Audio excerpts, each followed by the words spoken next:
Regresamos a Argumentos, seguimos en vivo a través de la señal de Globovisión. Antes de ir con sus preguntas, que ya nos llegan muchas, y comentarios para nuestro invitado de esta tarde, nos habíamos quedado en su propuesta con el tema de la salud pública nacional.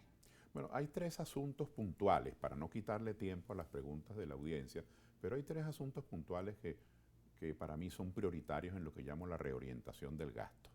Es necesario que en cada una de las parroquias del país tengamos centros pediátricos.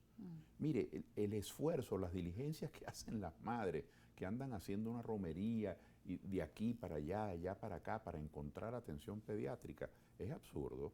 Necesitamos en cada parroquia centros pediátricos que se explican por sí mismos, pero necesitamos también centros de atención geriátrica.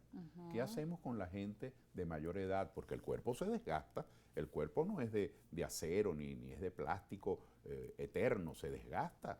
Entonces, la gente mayor que tiene cataratas, la gente que tiene problemas con los meniscos, la gente que tiene problemas con la columna, la gente que tiene osteoporosis, la gente que tiene necesidad de una prótesis. Entonces nosotros necesitamos centros geriátricos en todas las parroquias, así como lo estoy diciendo, en todas las parroquias, y necesitamos centros pediátricos. Y yo soy muy obsedido, muy pendiente de algo que no puede seguir ocurriendo. Hay miles y miles de venezolanos postrados en una cama, porque necesitan una prótesis de cadera y no tienen cómo hacérsela, porque necesitan una prótesis de rodilla y eso, para ellos eso es fantasía, porque no tienen ni siquiera un salario mínimo, no tienen ni siquiera una pensión decente. Son el sector vulnerable más afectado Pero con todo claro, esto. y estamos hablando de un problema de salud pública. Yo no estoy hablando de una excepción de algo individual en lo que tenemos que resolver por la vía de la caridad o por la vía de un auxilio excepcional. Este es un problema de salud pública. Y ahora en la Asamblea hay una propuesta de una ley para que el sector privado pueda financiar un fondo para los adultos mayores. ¿Qué opina de eso?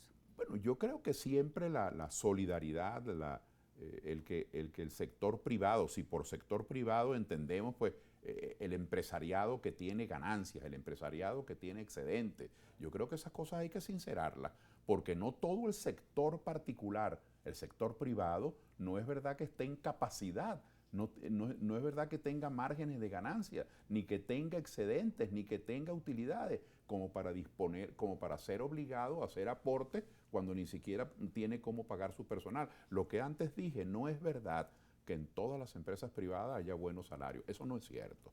Entonces, claro, hoy la vicepresidenta está introduciendo este proyecto de ley por razones obvias. Estoy aquí contigo, no lo conozco, pero esta noche en lo que llegue a casa lo voy a revisar porque me parece que la idea es sumamente interesante, la idea luce positiva, pero quiero ver cuál es el articulado. Entonces, centros pediátricos en todas las parroquias, centros geriátricos, atendamos a nuestra gente mayor de manera profesional, de manera universal y no simplemente por lástima como algunos pretenden hacerlo. Y un banco de prótesis. Yo le pido a todo el sector público que nos acompañemos en eso, y cuando digo sector público digo los partidos políticos también, porque no hay derecho a que la gente esté postrada en una cama por años, porque no tienen cómo ponerse una prótesis de cadera o no tienen cómo ponerse una prótesis de rodilla. Pero para que todo esto sea viable hay que reorientar el gasto público. Y el dinero, los recursos no son excesivos. El gran problema de la ciencia económica justamente es que los recursos son escasos. Los recursos son escasos. Entonces, para que podamos hacer todo esto que estoy haciendo en materia de salud, hay que eliminar otros gastos. Hay que sacrificar otros gastos. Y allí es donde se requiere un gobierno no con coraje del pendenciero, del que grita, del que amenaza, no, el coraje cívico de convertir las ideas en realidad, de materializar las ideas. Bueno, de hecho en redes sociales decían, bueno, no hay dinero para pagar a los maestros, pero sí ese dinero se pudo perder en corrupción y nadie se dio cuenta. ¿O por qué se gasta tanto dinero en ornato o en realización de shows, festivales, conciertos gratuitos? Bueno, mira Carnaval, lo que nos ocurrió en Carnaval, Rosa. Lo de los carnavales era una cuestión dolorosa.